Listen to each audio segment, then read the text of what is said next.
வணக்கம். அக்டோபர் 30, 2025. இன்னைக்கு லூக்கா நற்செய்தி, அப்புறம் பவுல் உரோமியருக்கு எழுதினது ஒரு திருப்பாடல், கூடவே போப் பிரான்சிஸோட ஒரு உரை. இது எல்லாத்தையும் வச்சுதான் பேச போறோம். ஆமா, இந்த வாசகங்கள் எல்லாம் பாத்தீங்கன்னா கடவுளோட அன்பு, பாதுகாப்பு, அப்புறம் இயேசுவோட அந்த உறுதிப்பாடு, இது மாதிரி ரொம்ப ஆழமான விஷயங்களை நமக்கு சொல்லுது. சரி, இதுல இருக்கிற முக்கிய செய்திகளை புரிச்சு உங்களுக்கு ஒரு தெளிவான புரிதலை கொடுக்கறதா இன்னைக்கு நம்மளோட முயற்சி. அருமை. சரி, அப்போ முதல்ல லூக்கா நற்செய்தியில இருந்து ஆரம்பிச்சிடலாமா? லூக்கா 13 வசனம் 31 - 35 வரைக்கும். சின்ன பகுதி தான், ஆனா நிறைய விஷயங்கள் இருக்கு. ஆமா, நிச்சயமா. தொடங்குறதுக்கு முன்னாடி அல்லேலூயா வசனம் இதுக்கு ஒரு நல்ல தொடக்கமா இருக்கும்னு நினைக்கிறேன். சொல்லுங்களேன். ஆண்டவர் பெயரால் அரசராய் வருகிறவர் போற்ற பெருக, உன்னதத்தில் கடவுளுக்கு மாட்சி உண்டாகுக, உலகில் அவருக்கு உகந்தோருக்கு அமைதி உண்டாகுக. ஆமா, இது நாம பார்க்க போற கடைசி வசனத்தோட ரொம்ப பொருந்தது. சரி, அப்போ அந்த பகுதிக்குத போலாமா? இது இயேசுவோட எருசலேம் பயணத்துல ஒரு முக்கியமான கட்டம். முதல் வசனமே, அதாவது 31ஆம் வசனம் கொஞ்சம் ஆச்சரியமா இருக்கு. சில பரிசேயர்கள் வந்து இயேசு கிட்ட, இங்கிருந்து போயிடுங்க, ஏரோது உங்களை கொல்ல பாக்குறான்னு எச்சரிக்கிறாங்க. ஆமா, இது கவனிக்க வேண்டிய விஷயம். பொதுவா பரிசேயர்களுக்கும் இயேசுவுக்கும் ஆகாதே. அதான், அப்போ இவங்க ஏன் எச்சரிக்கிறாங்க? அவங்க நோக்கம் நல்லதா இல்ல வேற ஏதாச்சும் காரணமா? சொல்ல போனா இதுக்கு பல யூகங்கள் இருக்கு. ஒண்ணு, எல்லா பரிசேயரும் ஒன்னா இல்லாம இருந்திருக்கலாம். சிலர் ஒருவேளை இயேசு மேல அனுதாபப்பட்டிருக்கலாம். ஓ, இல்லனா இது ஒரு அரசியல் நகர்வா கூட இருக்கலாம். ஏரோது அந்திப்பாஸ் கலிலேயாவை ஆள்றான், அந்த பகுதியில இயேசுவால பிரச்சனை வேணான்னு நினைச்சு அவர் அங்கிருந்து கிளப்ப பாத்திருக்கலாம். அதாவது ஏரோது கிட்ட இருந்து காப்பாத்துறதை விட பிரச்சனைய வேற இடத்துக்கு தள்ளி விடுற மாதிரி. அதுவும் ஒரு சாத்தியம். இன்னும் சிலர் சொல்றது ஏரோதுவே அவங்கள தூண்டி விட்டுருக்கலான்னு, நேரடியா கொல்லாம மிரட்டி வெளியேத்த பாத்திருக்கலாம். அப்படியா? யாருக்கு தெரியும். ஆனா அவங்க நோக்கத்தை விட இயேசுவோட பதில் தான் இங்க ரொம்ப முக்கியம். அவர் கொஞ்சம் கூட அசரல. ஆமா, அந்த 32ஆம் வசனத்துல பதில் சொல்றாரு. ரொம்ப என்ன சொல்றது, உறுதியா இருக்கு. நீங்க போய் அந்த நரி கிட்ட சொல்லுங்கன்னு ஆரம்பிக்கிறாரே. ஆமா, ஏரோதே அந்த நரின்னு சொல்றது இது சாதாரணமா இல்ல. அதுக்கு என்ன அர்த்தம்? தந்திரமானவன்னு மட்டுமா? தந்திரம் ஒரு அர்த்தம். ஆனா அந்த காலத்துல நரினா கொஞ்சம் அற்பமான, முக்கியம் இல்லாத, ஆனா ஆபத்தான ஒண்ணாவும் பார்த்தாங்க. சிங்கம் மாதிரி பெரிய சக்தி இல்ல, ஆனா குள்ள நரித்தனம் இருக்கும் இல்லையா? சரி சரி. ஒரு வகையில இயேசு வந்து ஏரோதோட அதிகாரத்தையும் அவனோட மிரட்டலையும் பெருசா கண்டுக்கலன்னு காட்டுது. என்னோட தெய்வீக பணியை நீ தடுக்க முடியாதுங்கிற மாதிரி. ஓ, ரொம்ப துணிச்சலான பதில். அப்புறம் சொல்றாரு, இன்னும் நாளையும் பேய்களை ஓட்டுவேன், பிணிகளை குணமாக்குவேன், 3ஆம் நாள்ல என் பணி நிறைவு பெறும்னு சொல்றார். இந்த 3ஆம் நாளுங்கிறது நேரடியா 3 நாளா? நேரடியான 3 நாள்னு மட்டும் இல்ல, அது ஒரு குறியீடு. யூத மரபுல 3ஆம் நாள்னா ஒரு நிறைவு, ஒரு முக்கியமான கட்டத்தோட முடிவு. என்னோட வேலை முடிகிற வரைக்கும் நான் இங்கதான் இருப்பேன், அது திட்டமிட்டபடி முடியும்னு சொல்றார். இது அவரோட உயிர்த்தெழுதலை குறிக்குதா, நீங்க முன்னாடி சொன்ன மாதிரி? ஆமா, நிறைய இறையலாளர்கள் அப்படிதான் பாக்குறாங்க. அவரோட மரணம், உயிர்த்தெழுதல் தான் அவரோட உலகப் பணியோட உச்சகட்டம், நிறைவு இல்லையா? ஆனா இப்போவே வா அத சொல்றாரு. இது ஒரு மறைமுகமான முன்னறிவிப்பு மாதிரி. என் முடிவு ஏரோது கையில இல்ல, கடவுளோட திட்டத்துல இருக்குன்னு சொல்றாரு. என்னோட நேரம் வர்றப்ப அது நடக்கும், அதுவரை என் பணி தொடருங்கிறது தான் அதோட சாரம். சரி, ஏரோது அவர் பொருட்டா மதிக்காம தன்னோட பணிய பத்தி சொன்னதுக்கு அப்புறம் 33ஆம் வசனத்துல அவரோட பயணத்தை பத்தி சொல்றாரு. ஆமா, இன்னைக்கும் நாளைக்கும் அதுக்கு அடுத்த நாளும் நான் தொடர்ந்து போகணும்னு சொல்றாரு. அப்புறம் சொல்ற ஒரு வரி மனசுக்கு ரொம்ப பாரமா இருக்கு. இறைவாக்கினர் ஒருவர் எருசலேமுக்கு வெளியே மடியறத நினைச்சு கூட பார்க்க முடியாதே. இது ரொம்ப முக்கியமான வரி. ஏன் எருசலேம்? ஏன் அங்கதான் இறைவாக்கினர்கள் கொல்லப்படணும்னு சொல்ற மாதிரி இருக்கு? இதுதான் எருசலேமோட சோகம். அது கடவுளோட நகரம், கோயில் இருக்கிற இடம், நம்பிக்கையோட மையம். ஆனா அதே எருசலேம் தான் வரலாறு முழுக்க இறைவாக்கினர்களை எதிர்த்திருக்கு, கொன்னு இருக்கு. பழைய ஏற்பாட்டுல நிறைய சம்பவங்கள் இருக்கு இல்லையா? ஆமா, இயேசு என்ன சொல்றாருன்னா, இது ஏதோ தற்செயலா நடக்கிறது இல்ல, இதுதான் அதோட வரலாறு. கடவுளோட உண்மையை சொல்றவங்க, அதிகாரத்தை கேள்வி கேட்கறவங்க அந்த மையமான இடத்துலதான் நிராகரிக்கப்படுறாங்கன்னு சொல்ற மாதிரி இருக்கு. அப்ப இது ஒரு புவியியல் கட்டாயம் என்பதை விட ஒரு வரலாறு, ஒரு இறையியல் உண்மையா? ஆமாம், கடவுளோட மீட்பு திட்டத்துல எருசலேமுக்கு ஒரு முக்கிய பங்கு இருக்கு. இயேசுவும் தன் முடிவு அங்கதான்னு தெரிஞ்சே போறார், இத பயந்து ஓடுறதில்ல. தன் விதியை நோக்கி போற மாதிரி இருக்கு. அதேதான், அந்த உறுதியை இது காட்டுது. சிலுவையை நோக்கி நடக்கிறார். இந்த மனநிலையில தான் அவர் அடுத்ததா எருசலேமை பார்த்து பேசுறார். வசனம் 34 ரொம்ப உணர்ச்சிகரமான பகுதி இது. ஆமா, எருசலேமே எருசலேமே, இறைவாக்கினரை கொல்லும் நகரே, உன்னிடம் அனுப்பப்பட்டோரை கல்லால் எரிகிறாயே. எவ்வளவு வலி அந்த வார்த்தைகள்ல. அத தொடர்ந்து வர்ற ஓம அது இன்னும் மனச தொடுது. ஆமா, அந்த கோழி குஞ்சு ஓம. கோழி தன் குஞ்சுகளை தன் இறைக்கைக்குள் கூட்டி சேர்ப்பது போல நான் உன் மக்களை அரவணைத்துக் கொள்ள எத்தனையோ முறை விரும்பினேன், உனக்கு விருப்பமில்லையே. இது கடவுளோட அன்பை பத்தி என்ன சொல்லுது? பழைய ஏற்பாட்டுல கடவுள் வலிமையானவரை பாக்குறோம், இங்க கோழி, அதுவும் தாய்க்கோழி.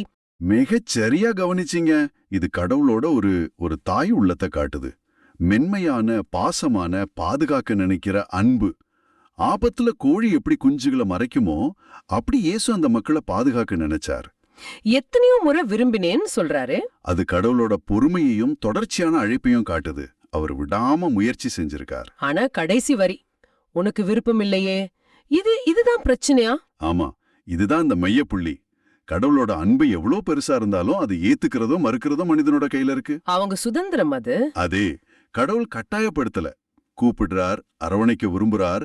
ஆனா எருசலேம் அதை வேணான்னு சொல்லிடுச்சு. அந்த நிராகரிப்புக்கு ஒரு விளைவு உண்டு. அதத்தான் அடுத்த வசனம் சொல்லுது. ஆமா, வசனம் 35, இதோ உங்கள் இறை இல்லம் கைவிடப்படும். இது எதை குறிக்குது? இறை இல்லம்னா இது ரொம்ப கடுமையான வார்த்தை. இறை இல்லம், அதாவது உங்கள் வீடுன்னு மூலமொழியில இருக்கு.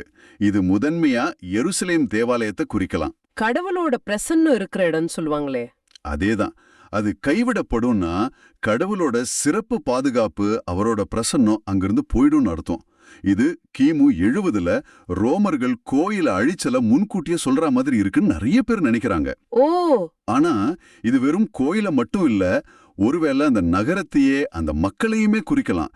கடவுளோட அன்பை நிராகரிச்சதால அவங்க பாதுகாப்பு இல்லாம போவாங்கன்னு ஒரு எச்சரிக்கை. ரொம்ப தீவிரமான எச்சரிக்கை அது. ஆனா அந்த வசனத்தோட கடைசியில ஒரு சின்ன வெளிச்சம் தெரியற மாதிரி இருக்கே. ஆமா, அதுதான் முக்கியம். ஆண்டவர் பெயரால் வருபவர் ஆசி பெற்றவர் என நீங்கள் கூறும் நாள் வரும் வரை என்னை காண மாட்டீர்கள்னு சொல்றாரு.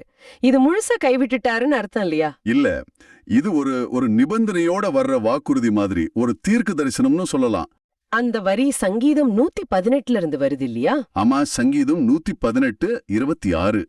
மக்கள் மேசியாவை வரவேற்கும் போது சொல்ற வாழ்த்து அது. இயேசு எருசலேம் உள்ள வர்றப்பவும் மக்கள் இத சொன்னாங்க. அப்போ இங்க என்ன அர்த்தத்துல சொல்றார்? இப்போதைக்கு நீங்க என்ன நிராகரிக்கிறீங்க, அதனால என்ன பார்க்க முடியாது. ஆனா எதிர்காலத்துல ஒரு நாள் வரும். அப்போ நீங்க மனசு மாறி என்ன கடவுள் அனுப்புனவரா ஏத்துக்கிட்டு இந்த வார்த்தைகளால வரவேற்பீங்க. அந்த நாள் வர்ற வரைக்கும் நீங்க என்ன பார்க்க மாட்டீங்க. ஓ, அப்போ ஒரு நம்பிக்கை இருக்கு. ஆமா, தண்டனை மாதிரி தெரிஞ்சாலும் அதுல ஒரு நம்பிக்கை இருக்கு. மனம் திரும்புனா, அவரை ஏத்துக்கிட்டா அவரை மறுபடியும் காண முடியும். நிராகரிப்பு நிரந்தரமானது இல்ல, ஒரு வாசல் இருக்கு. ஆக கைவிடப்படுதல்னு சொன்னாலும் மீட்புக்கான கதவும் முழுசா மூடப்படல. மனமாற்றத்துக்கு இன்னமும் வாய்ப்பு இருக்கு. மிக சரியா சொன்னீங்க. அந்த கடைசி வரி இல்லனா இது ரொம்ப விரக்தியான பகுதியா முடிஞ்சிருக்கும். தீர்ப்புக்கு நடுவுலையும் எதிர்கால நம்பிக்கைக்கும் கடவுளோட இரக்கத்துக்கும் இடம் இருக்கு. ஆனா அது அவங்க மனமாற்றத்தை பொறுத்தது. இந்த 5 வசனத்துல இவ்ளோ விஷயங்களா? அரசியல், இறையியல், உணர்ச்சிகள், எச்சரிக்கை, நம்பிக்கை எல்லாம் கலந்திருக்கு. இயேசுவோட அந்த உறுதி, அதிகாரத்தை எதிர்க்கிற துணிச்சல், அதே நேரம் தம் மக்கள் மேல இருக்கிற அந்த ஆழமான அன்பு, வலி, இதெல்லாம் கேட்கும்போது நீங்க என்ன நினைக்கிறீங்க? நிச்சயமா, குறிப்பா அந்த கோழி குஞ்சுகளை அரவணைக்கிற ஓமை, அது நம்ம எல்லாரையும் தொடுது இல்லையா? ஒருவேளை இது நம்மள நாமளே கேட்க வேண்டிய கேள்வியா இருக்கலாம். எப்படி? நம்ம வாழ்க்கையில கடவுள்கிட்ட இருந்தோ இல்ல மத்த நல்ல உறவுகள் கிட்ட இருந்தோ வர பாதுகாப்புக்கான, அன்புக்கான அழைப்புகளை நாம எப்படி ஏத்துக்கிறோம்? சில சமயம் நமக்கும் விருப்பமில்லைன்னு தோணி நல்லதை தட்டி விட்டுடுறோமா? யோசிக்க வேண்டிய விஷயம். அந்த நிராகரிப்பு ஒரு வெறுமையை ஏற்படுத்துமா? அதே நேரம் இயேசுவோட பயணம், ஆபத்து தெரிஞ்சும் துன்பம் வரும்னு தெரிஞ்சும் எருசலேம் போறாரே, அது ஒரு குறிக்கோளோட அர்ப்பணிப்போட வாழ்றது எவ்வளவு முக்கியம்னு காட்டுது. ஆமா, தடைகள் வந்தாலும் நோக்கத்துல உறுதியா இருக்கிறது. சரிதான். அப்போ இந்த பகுதியில நம்ம பார்த்த முக்கிய விஷயங்களா எது சொல்லலாம்? பரிசேயர்களோட அந்த எச்சரிக்கை, அதுக்கு பின்னாடி என்ன இருக்கலாங்கிறது. அப்புறம் ஏரோதுக்கு இயேசு கொடுத்த அந்த நரிப்பதில், 3ஆம் நாள்ல இருக்கிற அந்த நிறைவு, உயிர்த்தெழுதல் குறிப்பு. ஆமா, எருசலேம் நோக்கிய அந்த பயணம், அது ஏன் தவிர்க்க முடியாததுங்கிறது. இறைவாக்கினர்களின் விதி, கடவுளின் திட்டம், இதெல்லாம். அப்புறம் அந்த புலம்பல், கோழி குஞ்சு ஓமையில வர அன்பு, ஆனா அந்த நிராகரிப்பின் வலி. இறுதியா இறை இல்லம் கைவிடப்படும்ங்கிற எச்சரிக்கை, ஆனா அதுக்குள்ளேயே இருக்கிற அந்த எதிர்கால நம்பிக்கைக்கான திறந்த வாசல். ஆமா, அந்த சங்கீத மேற்கோளோட வர்ற நிபந்தனை, மனமாற்றத்துக்கான வாய்ப்பு. நீங்க நல்லா தொகுத்தீங்க. நன்றி. இதுல மறக்கக்கூடாததுன்னு பார்த்தா இறைவாக்கினர் எருசலேமுக்கு வெளியே மடிய இயலாதுங்கிறது. அது ஒரு பாரமான உண்மை. அந்த கோழி ஓமையும் மறக்க முடியாது. கண்டிப்பா. கடவுளோட அன்பையும் மனிதனோட மறுப்பையும் அது காட்டுது. இது ஒரு பக்கம் இருக்கட்டும். இப்போ அடுத்து ரோமையருக்கு எழுதின திருமுகம். சரி. இது ரொம்ப சக்தி வாய்ந்த ஒரு பகுதி. ஆமா. இதோட மையமே கடவுளோட அசைக்க முடியாத அன்பு தானே. மிகச் சரியா சொன்னீங்க. ரோமையர் 8 இது விசுவாசத்தோட உச்சம்னு சொல்லலாம். புனித பவுல் இங்க சில என்ன சொல்றது ஆணித்தரமான கேள்விகளை கேட்கிறார். ஆமா. ஒருவேளை நீங்க இப்போ சில கஷ்டங்கள்ல இருக்கலாம், இல்ல வாழ்க்கையோட பெரிய கேள்விகளோட போராடிட்டு இருக்கலாம். அப்படி இருந்தா இந்த பகுதி நிச்சயம் உங்களுக்கு ஒரு புது பார்வையை தரும்னு நம்புறோம். சரி, வாங்க இன்னும் கொஞ்சம் விரிவா பார்ப்போம். இந்த பகுதி ஆரம்பிக்கிறதே ஒரு பெரிய கேள்வியோட தான் இல்லையா? வசனம் 31bல கடவுள் நம் சார்பில் இருக்கும்போது நமக்கு எதிராக இருப்பவர் யார்? இது கேட்ட உடனே சும்மா ஒரு தகவல் மாதிரி இல்ல, ஒரு சவால் விடுற மாதிரி இருக்கு. ஆமா, ரொம்ப சரி.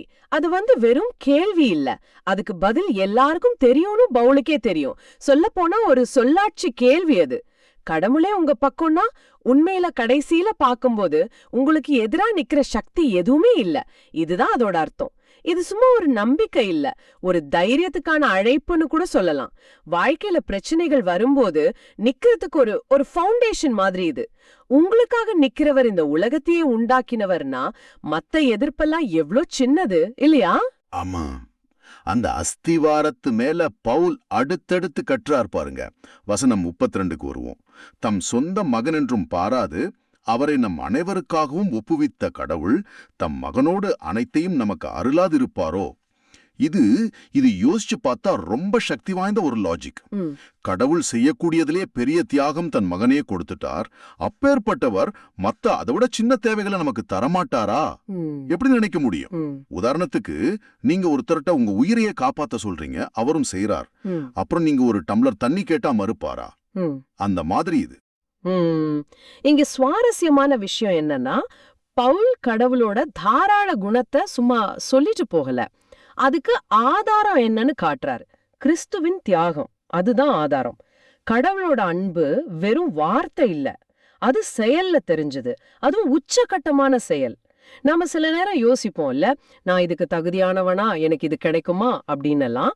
அந்த தயக்கங்களுக்கெல்லாம் இந்த பகுதி ஒரு பெரிய ஆமான பதில் சொல்லுது. கடவுள் கொடுக்கிற குணம் நம்ம தகுதியை பொறுத்ததில்ல, அது அவரோட அன்போட இயல்பான வெளிப்பாடு. மகனையே கொடுத்தவர் மத்தத கொடுக்க தயங்க மாட்டாருங்கிறது வெறும் நம்பிக்கை இல்ல, அது ஒரு தர்க்கம். சரி, கடவுள் நம்ம பக்கம் இருக்கார், அவர் தாராளமானவர்னு புரிஞ்சுது. ஆனா நம்ம செஞ்ச தப்புங்க நம்ம மேலேயே நமக்கு குற்ற உணர்வு வருமே, அத பத்தி என்ன? அங்கதான் வசனம் 33, 34 வருது. கடவுள் தேர்ந்து கொண்டவர்களுக்கு எதிராக யார் குற்றம் சாட்ட இயலும்? கடவுளே அவர்களை நேர்மையாக்குகிறாரே. அப்புறம் அடுத்த கேள்வி, அவர்களுக்கு யார் தண்டனை தீர்ப்பளிக்க இயலும்? கிறிஸ்து இயேசுவே நமக்காக பரிந்து பேசுகிறாரே. இது ரொம்ப ரொம்ப முக்கியம். இந்த நேர்மையாக்குதல், ஜஸ்டிபிகேஷன் அப்படிங்கிற வார்த்தைய இங்க எப்படி புரிஞ்சுக்கிறது? கொஞ்சம் விளக்க முடியுமா? நேர்மையாக்குதல், இது ஒரு சட்ட வார்த்தை மாதிரி கேட்டாலும் அதோட அர்த்தம் ரொம்ப ஆழமானது. சுருக்கமா சொன்னா, கடவுள் நம்மள பார்த்து நீங்க என் பார்வையில சரி, நீங்க குற்றமில்லாதவங்க அப்படின்னு சொல்றது. இது நாம நல்லது செஞ்சதாலையோ இல்ல நாம பாவம் செய்யாததாலையும் கிடையாது, இல்லவே இல்ல. மாறா நாம கிறிஸ்துவ மேல வைக்கிற நம்பிக்கை காரணமா அவரோட செயல் மூலமா நமக்கு இந்த ஸ்டேட்டஸ் கிடைக்குது. பவுலோட வாதம் இதுதான். இந்த உலகத்தோட நீதிபதியே உங்களை சரின்னு சொல்லிட்டா அப்புறம் வேற யார் உங்க மேல குற்றம் சொல்ல முடியும்? ஒருவேளை சொன்னாலும் அதுக்கு என்ன மதிப்பு இருக்கு? ஒண்ணுமே இல்ல. அட எப்பா, இது கிட்டத்தட்ட ஒரு டிவைன் ப்ரொடெக்ஷன் டீம் மாதிரி இருக்குல்ல.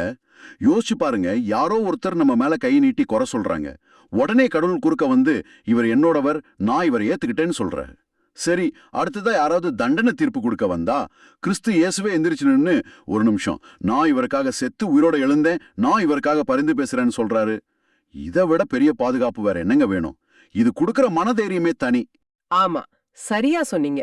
இது சும்மா ஆறுதல் இல்ல, இது ஒரு பாதுகாப்பு வளையம்.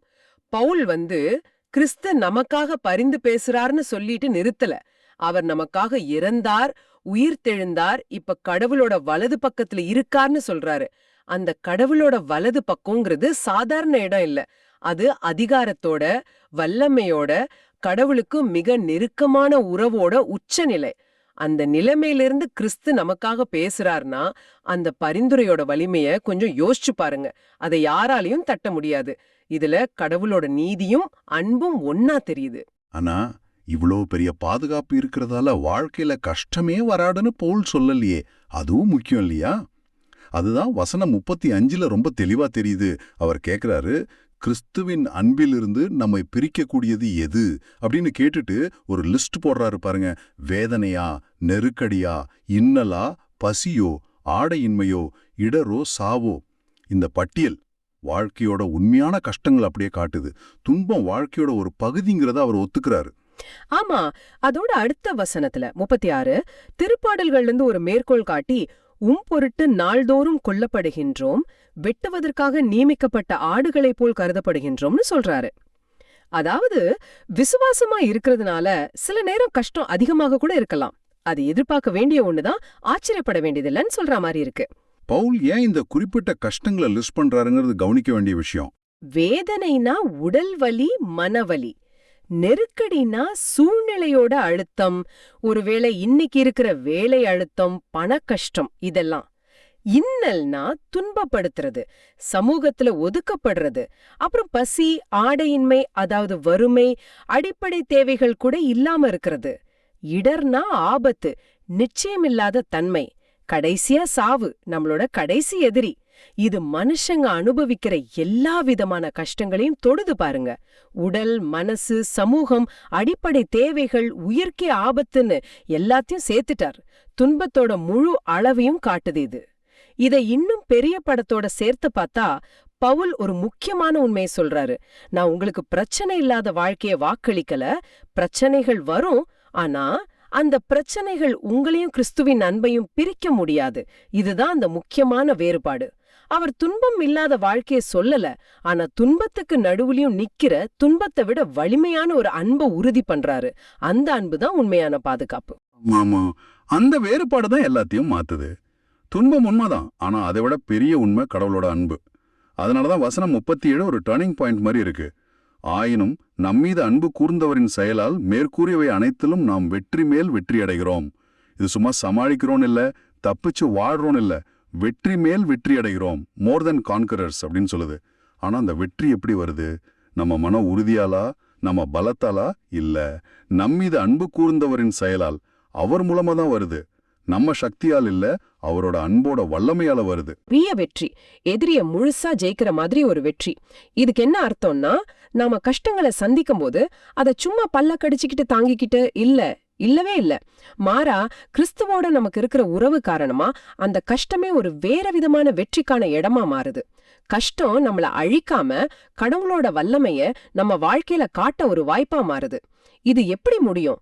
ஏன்னா இந்த வெற்றி நமக்கிட்டேந்து வரல, கிறிஸ்து கிட்டேந்து வருது. அதனால இது சூழ்நிலைகளால அசைக்க முடியாததா இருக்குது. கஷ்டத்துக்கு நடுவுலயும் ஒரு அர்த்தம், ஒரு நோக்கம் வருது. இப்போ நாம கடைசி பகுதிக்கு வரோம். வசனங்கள் 38, 39. இதுதான் இந்த பகுதியோட கிளைமேக்ஸ்னே சொல்லலாம். ஒரு பிரம்மாண்டமான அறிவிப்பு. கடவுளோட அன்பிலிருந்து நம்மள எதுவுமே பிரிக்க முடியாதுன்னு பவுல் அடிச்சு சொல்றாரு. அந்த லிஸ்ட், அடேங்கப்பா, அதை நிஜமாவே பிரமிக்க வைக்குது. நான் அதை வாசிக்கிறேன். சாவோ, வாழ்வோ, வானதூதரோ, ஆட்சியாளரோ, நிகழ்வனவோ, வருவனவோ, வலிமைமிக்கவையோ, உன்னதத்தில் உள்ளவையோ, ஆழத்தில் உள்ளவையோ, வேறெந்த படைப்பும் நம் ஆண்டவர் கிறிஸ்து இயேசு வழியாக அருளப்பட்ட கடவுளின் அன்பிலிருந்து நம்மை பிரிக்கவே முடியாது என்பது என் உறுதியான நம்பிக்கை. பவுல் எதையுமே விட்டுடக்கூடாதுன்னு எவ்வளவு கவனமா இருந்திருக்காரு பாருங்க. ஆமா, அந்த லிஸ்டோட முழுமைதான் அதோட பலம். பவுல் சாத்தியமான எல்லா விதமான பிரிவுகளையும் யோசிச்சிருக்கார். சாவும் வாழ்வும், நம்ம வாழ்க்கையோட ஆரம்பமும் முடிவும், நடுல இருக்கிற எல்லாம், வானதூதரும் ஆட்சியாளரும், கண்ணுக்கு தெரியாத ஆன்மீக சக்திகள், நல்லது கெட்டது ரெண்டும், நிகழ்வனவும் வருவனவும், நேத்து இன்னிக்கு நாளைக்கு, காலம் முழுக்க எது நடந்தாலும், வலிமை மிக்கவை, ஒருவேளை இயற்கையோட சக்திகள் இல்ல தெரியாத அமானுஷ்ய சக்திகள், உன்னதத்தில் உள்ளவை ஆழத்தில் உள்ளவை, வானத்தோட உச்சி பாதாளத்தோட அடி, இடத்தோட எல்லா எல்லைகளும், கடைசியா வேற எந்த படைப்பும் ஒருவேளை எதையாவது நான் விட்டிருந்தேன்னா அதையும் சேர்த்துக்கங்கன்னு சொல்ற மாதிரி. அதாவது படைக்கப்பட்ட எதுவா இருந்தாலும் சரி, சுருக்கமா சொன்னா இந்த உலகத்துல இருக்கிற எந்த சக்தியும் எந்த நேரத்திலயும் எந்த இடத்திலயும் எந்த சூழ்நிலையிலயும் எந்த உயிருள்ள உயிரில்லாத பொருளும் உங்களை கிறிஸ்து இயேசுவில் உள்ள கடவுளின் அன்பிலிருந்து பிரிக்க முடியாதுன்னு சொல்றார். இது எவ்வளவு பெரிய உத்தரவாதம்! நிச்சயமா. இது ஒரு முக்கியமான கேள்வியை எழுப்புது இல்லையா? இந்த மாதிரி ஒரு உடைக்க முடியாத பந்தம் எப்படி சாத்தியம்? இது சும்மா குருட்டு நம்பிக்கையா? இல்லன்னு சொல்றாரு பவுல். இது நம்மளோட செயல்லையோ நம்ம உணர்ச்சியிலயோ நிக்கல. இது 2 விஷயங்கள்ல வேரூன்றி நிக்குது. ஒண்ணு, கடவுளோட மாறாத குணம், அவருடைய அன்பு. 2வது, கிறிஸ்து இயேசு நமக்காக செஞ்சது, அவரோட மரணம், அவரோட உயிர்த்தெழுதல். இந்த அஸ்திவாரங்கள் அசையாததுனால அது மேல கட்டின அன்பும் அசையாதது. ஆஹா, இந்த முழு பகுதியும் ஒரு தடவை திரும்பி பார்த்தா இது ஒரு அசைக்கவே முடியாத நம்பிக்கையோட பிரகடனம் மாதிரி தெரியுது. கடவுள் நம்ம பக்கம், வசனம் 31. அவர் தம் மகனையே கொடுத்தார், வசனம் 32. அவரே நம்மள நீதிமான்கள் ஆக்குறார், வசனம் 33. கிறிஸ்து நமக்காக பரிந்து பேசுறார், வசனம் 34. அதனால எந்த கஷ்டமும், வசனம் 35, 36, நம்மள அவரோட அன்புல பிரிக்க முடியாது. மாறா அந்த அன்பால நாம ஜெயிக்கிறோம், வசனம் 37. கடைசியா இந்த உலகத்துல இருக்கிற எதுவுமே நம்மள கிறிஸ்து இயேசுவில் உள்ள கடவுளின் அன்பிலிருந்து பிரிக்க முடியாது, வசனம் 38, 39. இதுதான் சாராம்சம். ஆமா, ரொம்ப சரியா சொன்னீங்க. இதோட மைய செய்தி இதுதான். கிறிஸ்து இயேசு வழியா நாம அனுபவிக்கிற கடவுளோட அன்பு. அது நம்ம சூழ்நிலைகளை பொறுத்ததில்ல. அது நம்ம நல்ல நாள்லயோ கெட்ட நாள்லயோ மாறாது. நம்ம வெற்றி தோல்வியில அது தங்கி இருக்காது. அது ஒரு நிரந்தரமான, உறுதியான, அசைக்க முடியாத உண்மை. இதுதான் பவுல் இந்த பகுதியில திரும்ப திரும்ப சொல்ற விஷயம். இந்த கருத்துக்கள் எல்லாம் உங்களுக்கும் எனக்கும் இன்னைக்கு எப்படி உதவும்?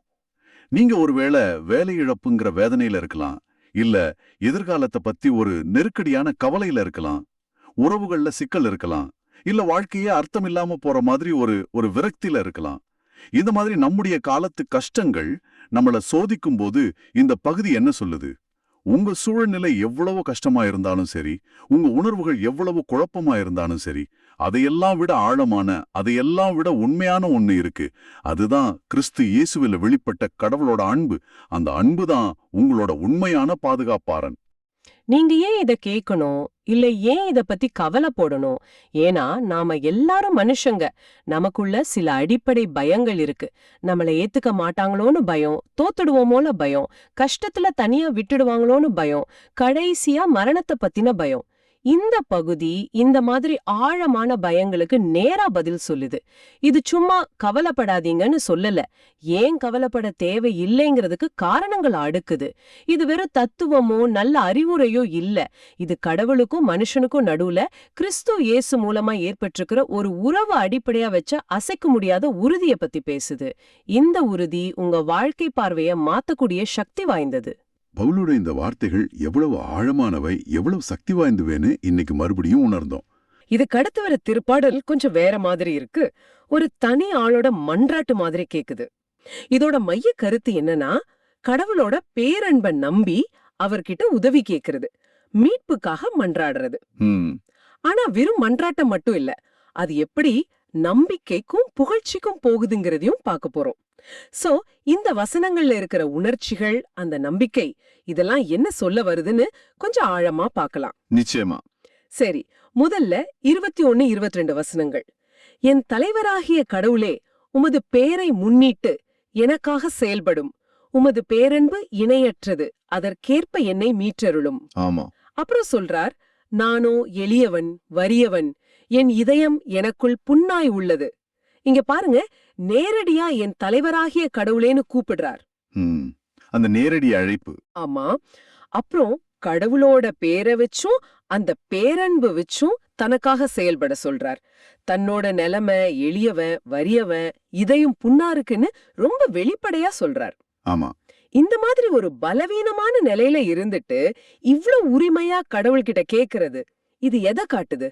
அவங்க உறவை பத்தி. இது ரொம்ப இன்ட்ரெஸ்டிங்கான ஒரு பாயிண்ட். நீங்க சொன்ன மாதிரி இது சாதாரணமா ப்ளீஸ் ஹெல்ப் மீன்னு சொல்ற மாதிரி இல்ல. இல்ல, உமது பேரை முன்னிட்டுன்னு சொல்றதுல ஒரு பெரிய கணம் இருக்கு. அந்த காலத்துல ஒருத்தரோட பெயருங்கிறது வெறும் அடையாளம் இல்ல. ஓ அது அவரோட குணம், அவரோட சக்தி, அவரோட வாக்குறுதி எல்லாத்தையும் குறிக்கும். சோ கடவுளோட பேரை சொல்லி கேட்கும்போது, நீர் இப்படிப்பட்டவர் இல்லையா, உம்ம பேரை காப்பாத்துங்க அப்படிங்கிற மாதிரி ஒரு துணி இருக்கு. அப்போ ஒரு மாதிரி கடவுளே ஞாபகப்படுத்துற மாதிரி. ஆமா, கிட்டத்தட்ட. அப்புறம் அந்த பேரன்புங்கிற வார்த்தை ஹெசட்னு எபிரேயத்துல சொல்லுவாங்க. இது வெறும் அன்பு இல்ல, ம் இது ஒரு உடன்படிக்கை அன்பு. மாறாத அன்பு, விசுவாசம், இரக்கம் இதெல்லாம் சேர்ந்தது. கடவுள் தன்னோட மக்களோட ஒரு உறவுல இருக்கார், அந்த உறவுக்கு அவர் எப்பவும் உண்மையா இருப்பாருங்கிற ஒரு ஆழமான நம்பிக்கை. சரி சரி. அந்த நம்பிக்கையை ஆதாரமா வச்சுதான் இவர் இவ்வளவு உரிமையா கேக்குறார். உம்மோட கேரக்டரே இதுதாச்சே, இப்ப எனக்கு ஹெல்ப் பண்ணுங்கங்கிற மாதிரி. ஓகே, அப்போ அந்த ஹெசட் மேல உள்ள நம்பிக்கை தான் இவருக்கு இந்த தைரியத்தை கொடுக்குது, தன்னோட நிலைமை மோசமா இருக்குன்னு ஒத்துக்கிட்டாலும். ஆமா, அந்த வெளிப்படைத்தன்மை ரொம்ப முக்கியம். என் இதயம் எனக்குள் புண்ணாய் உள்ளதுன்னு சொல்றது ஆக்சுவலா எந்த அளவுக்கு வலி இருக்குன்னு காட்டுது. ஆமா. இது புலம்பல் திருப்பாடல்கள்ல இது ஒரு பொதுவான அம்சம். தன்னோட கஷ்டத்தை, வலிய மறைக்காம அப்படியே கடவுள்கிட்ட சொல்றது. இது நாம பலவீனமா பார்க்க கூடாது. இது கடவுள் மேல இருக்கிற அசைக்க முடியாத நம்பிக்கையோட அடையாளம். நான் எவ்வளவு உடைஞ்சு போயிருந்தாலும் கடவுள் கேட்பார், அவர் இரக்கம் காட்டுவார் அப்படிங்கிற நம்பிக்கை. அந்த நம்பிக்கை தான் சரிதான். அந்த உறவோட நெருக்கம் தான் இந்த நேர்மைக்கு காரணம் போல. நிச்சயமா. சரி, அப்போ அடுத்தது 26, 27 வசனங்கள். அதுக்கு முன்னாடி பல்லவி வருது இல்லையா? ஆமா, ஆண்டவரே உமது பேரன்பிற்கேற்ப என்னை மீட்டருளும். திரும்ப திரும்ப இது வருது. ஆமா, அது ஒரு ஏங்கர் மாதிரி, பாடலோட மையக்கருத்து. கரெக்ட். இப்போ வசனம் 26ல மறுபடியும் என் கடவுளாகிய ஆண்டவரே எனக்கு உதவியருளும், உமது பேரன்பிற்கேற்ப என்னை மீட்டருளும். திரும்பவும் அதே பேரன்பு, அதே மீட்டருளும். ஒரு அழுத்தம் கொடுத்து கேக்குறார். ஆமா, ஒருவேளை நிலைமை இன்னும் மோசமாகுதோ? ஆனா வசனம் 27 பாருங்க, ஆமா, அதுதான் இங்க ரொம்ப என்ன சொல்றது, கவனிக்க வேண்டியது. சொல்லுங்க. இது உமது ஆற்றலால் நிகழ்ந்தது என அவர்கள் அறியட்டும் ஆண்டவரே, இதை செய்தவர் நீரே என அவர்கள் உணரட்டும் என்கிறார். இங்க அவர்கள்னு யார சொல்றார்? இது ஒரு நல்ல கேள்வி. எதுக்காக மத்தவங்க இதை தெரிஞ்சுக்கணும்? இவரோட கஷ்டம் தீர்ந்தா போதாதா? இல்ல, இங்க விஷயம் அது இல்ல. இது வெறும் பர்சனல் பிரச்சனை இல்ல. இங்க கேட்கப்படுற அந்த மீட்பு அது இவருக்கு மட்டும் இல்ல, ஓஹோ, அது கடவுளோட மகிமைக்காகவும் கேட்கப்படுது. நான் கஷ்டப்பட்டேன், கடவுள் உதவினார், இதை எல்லாரும் பார்க்கணும். அப்பதான் தெரியும் கடவுள் எவ்வளவு பெரியவர், அவர் தன் மக்களை கைவிட மாட்டார்னு. அப்போ இது ஒரு சாட்சியா இருக்கணும் நினைக்கிறாரா? நிச்சயமா. அந்த அவர்கள்ங்கிறது பெரும்பாலும் இவரை எதிர்த்தவங்க, இவரை கஷ்டப்படுத்தினவங்களா இருக்கலாம். சரி. அவங்க முன்னாடி இவரோட மீட்பு நடக்கும்போது அவங்க புரிஞ்சுக்கணும், இது கடவுளோட செயல், அவங்க செஞ்சது தப்பு, கடவுள் இவர் பக்கம் இருக்காருன்னு. ஓ, ஒரு நியாயம் கிடைக்கிற மாதிரி. ஆமா, ஒரு விண்டிகேஷன் மாதிரி. அதே சமயம் மத்த விசுவாசிகளுக்கும் இது ஒரு ஊக்கமா இருக்கணும், அவங்க நம்பிக்கையை உறுதிப்படுத்தணும். சரி, புரியுது. அப்போ இது ஒரு பொது அறிவிப்பு மாதிரி, கடவுளோட புகழ நிலைநாட்டுற மாதிரி. கரெக்ட். தன்னோட அனுபவமே கடவுளோட உண்மைக்கு ஒரு சான்றா மாறணும்னு அவர் விரும்புறார். இதுல ஒரு பெரிய பொறுப்புணர்வும் தெரியுது. ஆழமான பார்வைதான். சரி, இப்ப நாம கடைசி 2 வசனங்களுக்கு வருவோம். 30, 31. இங்க ஒரு பெரிய ஷிஃப்ட் தெரியுது. ஆமா, அதுவரைக்கும் மன்றாட்டம், புலம்பல் திடீர்னு புகழ்ச்சியா மாறுது. உதவி கிடைச்சிடுச்சா இல்லையான்னு கூட நமக்கு தெரியாது, அதுக்குள்ள புகழ ஆரம்பிக்கிறார். எப்படி இது? இதுதான் இந்த மாதிரி பாடல்களோட ஒரு முக்கியமான அம்சம். பிரச்சனை இன்னும் தீரல, ஆனா கடவுள் தீர்த்து வைப்பாருங்கிற அந்த நம்பிக்கை அது ரொம்ப உறுதியாயிடுச்சு. ஓ, நம்பிக்கை. அந்த நம்பிக்கையோட வெளிப்பாடுதான் இந்த புகழ்ச்சி. வசனம் 30 பாருங்க. என் நாவினால் ஆண்டவரை பெரிதும் போற்றிடுவேன், பெருங்கூட்டத்திடையே அவரை புகழ்ந்திடுவேன். ஆமா, சும்மா மனசுக்குள்ள இல்ல, பெருங்கூட்டத்துக்கு நடுவுல சொல்றார். ஒரு பப்ளிக் டெக்ளரேஷன். நிச்சயமா. ஏன் இப்படி புகழ போறார்? காரணம் வசனம் 31ல இருக்கு. ஏனெனில் வறியோரின் வலப்பக்கம் அவர் நிற்கின்றார், தண்டனை தீர்ப்பிடுவோரிடமிருந்து அவர்களின் உயிரை காக்க நிற்கின்றார். இது ரொம்ப பவர்ஃபுல்லான வரி. ஆமா, இந்த வறியோரின் வலப்பக்கம் நிற்கின்றார்னா என்ன அர்த்தம்? அந்த வலப்பக்கம்ங்கிறதுக்கு ஏதாவது ஸ்பெஷல் மீனிங் இருக்கா? நிச்சயமா இருக்கு. அந்த காலத்துல ஒரு கோர்ட்ல வழக்கு நடக்குதுன்னு வச்சுக்கோங்களேன். சரி. ஒருத்தருக்கு சப்போர்ட் பண்றவர், அவருக்காக வாதாடுறவர், அவரை பாதுகாக்கிறவர் அவரோட வலது பக்கத்துல நிப்பாங்களாம். ஓ, அப்படியா? இங்க கடவுளே அந்த இடத்துல நிக்கிறார். யாருக்காக? வறியவங்களுக்காக, ஒடுக்கப்பட்டவங்களுக்காக. அவங்களோட அட்வொகேட், அவங்களோட டிஃபெண்டர் மாதிரி. வாவ். தண்டனை தீர்ப்பு கொடுக்கறவங்க கிட்ட இருந்து அவங்க உயிரையே காப்பாத்துறார். நான் பாத்துக்கோங்க, அது எவ்வளோ பெரிய பாதுகாப்பு, எவ்வளோ பெரிய உறுதி. அப்போ கடவுள் சும்மா தூரத்திலே இருந்து பாக்குறவர் இல்ல, அவர் கூடவே நின்னு எளியவங்க பக்கம் நின்னு செயல்படுறவர்னு அர்த்தமா? மிக சரியா சொன்னீங்க. இதுதான் அந்த தெய்வீக சமூக நீதி, டிவைன் சோஷியல் ஜஸ்டிஸ் பத்தின கருத்து. கடவுள் யாருடைய பக்கம்? அவர் எளியவங்க, வறியவங்க பக்கம். ம். இது பைபிள் முழுக்க திரும்ப திரும்ப வர்ற கருத்து. இது கடவுளோட கேரக்டரையே காட்டுது. இந்த புரிதல் தான் அந்த பாடகருக்கு அவ்வளோ கஷ்டத்திலையும் புகழ முடியுது. கடவுள் என் பக்கம் இருக்கார், அவர் எனக்காக நிப்பாருங்கிற நம்பிக்கை. இப்போ புரியுது அந்த மாற்றம். புலம்பல்லேருந்து புகழ்ச்சிக்கு மாறுறதுக்கு காரணம் அந்த ஆழமான நம்பிக்கைதான். ஆமா, சரி, அப்போ நாம இந்த சில வசனங்கள் இருந்து கத்துக்கிட்ட முக்கியமான விஷயங்களை ஒரு தடவை தொகுத்து சொல்லலாமா? சொல்லலாமே. 1, கஷ்டத்துல இருக்கும்போது கூட கடவுள் கிட்ட ரொம்ப நேர்மையா உள்ளத உள்ளபடி சொல்லி மன்றாடுறது. கரெக்ட், அந்த வெளிப்படைத்தன்மை. 2வது, கடவுளோட பேரன்பு, அந்த ஹெசட் மேல வைக்கிற முழு நம்பிக்கை, அத வச்சு உரிமையா கேக்குறது. 3வது, தனக்கு கிடைக்கிற உதவி மத்தவங்களுக்கு கடவுளை காட்டணும், ஒரு சாட்சியா இருக்கணுங்கிற அந்த பரந்த நோக்கம். ஆமா. 4வதா, கடவுள் எளியவங்களோட பாதுகாவலர், அவங்க வலப்பக்கத்துல நிக்கிறவருங்கிற அந்த அசையாத நம்பிக்கை. இந்த நம்பிக்கை தான் கடைசியில புகழ்ச்சிக்கு வழிவகுக்குது. நிச்சயமா. இது எல்லாத்தையும் சேர்த்து பார்க்கும்போது மனித வாழ்க்கையோட கஷ்டங்கள், வலிகள், ஆமா, ஆனா அதே சமயம் அதுக்கு நடுவுலயும் கடவுள் மேல வைக்கக்கூடிய ஒரு தீவிரமான விடாப்பிடியான நம்பிக்கை. கடவுள் நம்மளோட இருக்கார், குறிப்பா கஷ்டப்படுறவங்களோட ரொம்ப நெருக்கமா இருக்காருங்கிற செய்தியை இது சொல்லுது. ரொம்ப ஆழமா சொல்லுது. வெறும் நம்பிக்கை இல்ல, அது செயலுக்கு வழிவகுக்குது. மன்றாட்டம், அப்புறம் புகழ்ச்சி. ஆமா, நிச்சயமா இந்த சின்ன பகுதிக்குள்ள இவ்ளோ விஷயம் இருக்கு. சரி, இப்போ கடைசியா போப் பிரான்சிஸ் அவங்களோட வார்த்தைகளுக்கு வருவோம். அக்டோபர் 29, 2015 சொன்னது. ம், அவரு கடவுளோட அன்பு பத்தி பேசும்போது, கடவுளால் அன்பு செய்யாமல் இருக்க முடியாது, அதுதான் நமது பாதுகாப்புன்னு சொல்றாரு. இது நேரா உரோமையர் கூட இணையுதில்ல? ஆமா, ரொம்ப அழகா இணையுது. இது ரொம்ப ஆழமான கருத்து. அவர் என்ன சொல்றாரு, நாம வேணும்னா அன்பை நிராகரிக்கலாம், ஆனா அன்பு நமக்காக காத்துக்கிட்டே இருக்குமா. ரொம்ப பொல்லாதவங்கள கூட கடவுள் ஒரு தகப்பன் மாதிரி பாசத்தோட நேசிக்கிறார்னு சொல்றாரு. இங்கேயும் அவர் அந்த கோழி குஞ்சுகளை அரவணைப்பது போலங்கிற உருவகத்தை ஞாபகப்படுத்துறார். ஆமா, லூக்கால கேட்ட அதே உருவகம் இது.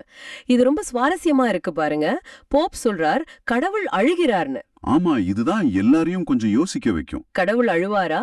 சர்வ வல்லமை உள்ளவர். அவர் சொல்றார், அவர் கண்டனம் செய்வதில்லை, காத்திருக்கிறார், அழுகிறார். ஏன்? ஏன்னா அவர் அன்பு செய்கிறார். நாம் அவரை விட்டு விலகும்போது தீயவங்களுக்காக, மனிதகுலத்தோட துன்பத்துக்காக கடவுள் அழுகிறார்னு சொல்றார். அப்போ இது கோபம் இல்ல, வேதனை, அன்போட வேதனை. ஆமா, அதுதான். எல்லாம் வல்ல கடவுள் அன்பினாலே அழுகிறாருங்கிறது அது ஒரு பெரிய விஷயம், சிந்திக்க வேண்டிய விஷயம். லூக்கா, ரோமையர், திருப்பாடல், போப் பிரான்சிஸ் ஒன்னா சேர்த்து பார்க்கும்போது ஒரு தெளிவான சித்திரம் கிடைக்குது. ஆமா, ஒரு பக்கம் பாத்தீங்கன்னா கடவுளோட அன்பு மாறாத, சக்தி வாய்ந்த, எல்லாத்தையும் அரவணைக்கிற, சில சமயம் கண்ணீர் சிந்துற அளவுக்கு ஆழமான அன்பு.